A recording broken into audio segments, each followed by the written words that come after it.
On se connecte au marché.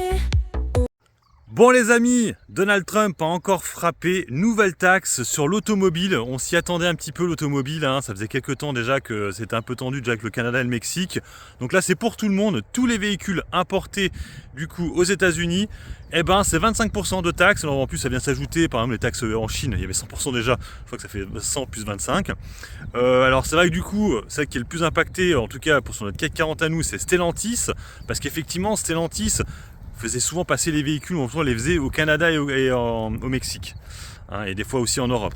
Hein, je rappelle que Stellantis c'est trois groupes, hein, Peugeot, Fiat et Peugeot, Citroën, tout ça, et puis Jeep, puis il y en a d'autres, hein, Chrysler et compagnie. Et du coup, alors c'est vrai que ils sont potes avec Mélanie normalement, là du coup ça l'a fait chier, hein, je pense, Mélanie, parce que je rappelle, hein, que le siège social européen est retourné en Italie, hein, et le siège mondial est toujours à Amsterdam, mais le siège social européen revient en Italie, hein. Donc on voit quand même que Mélanie veut que Stellantis rayonne de nouveau, hein, parce qu'à l'intérieur il y a Fiat, hein, la famille Agnelli. Mais en tout cas, là, c'est un peu la déconfiture. Aujourd'hui, on était à moins 5 tout à l'heure. C'est un petit peu remonté, je vous mets la capture d'écran là.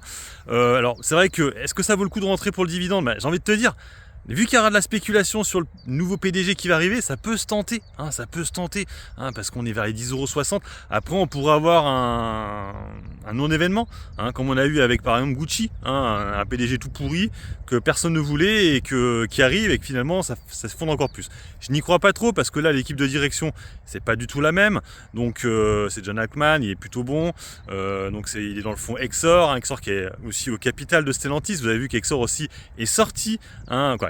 Il a allégé sa position sur Ferrari. On a vu du coup que Ferrari a beaucoup chuté ces derniers temps depuis qu'ils sont sortis. Ils ont allégé, excusez-moi. Voilà.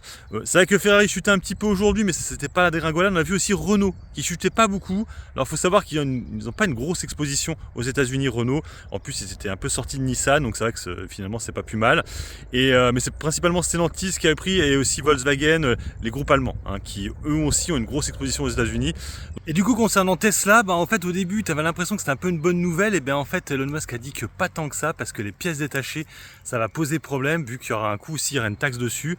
Et vu que visiblement, ils utilisent beaucoup de pièces détachées qui viennent de l'étranger, et ben du coup, ce sera impactant aussi pour la société Tesla. Alors, toujours pareil, est-ce que Trump va changer d'avis, hein? Il le fait souvent, on verra bien. En tout cas, c'est un peu tendu actuellement sur le secteur de l'automobile, surtout tous ceux qui, effectivement, même les sociétés américaines, on a vu que Ford baissait beaucoup et autres, hein. Donc bref, entre parenthèses, pour Tesla, il y a eu aussi une news là, il y a quelques jours en arrière, comme quoi ils allaient faire une gigafactory, je crois, en Arabie Saoudite.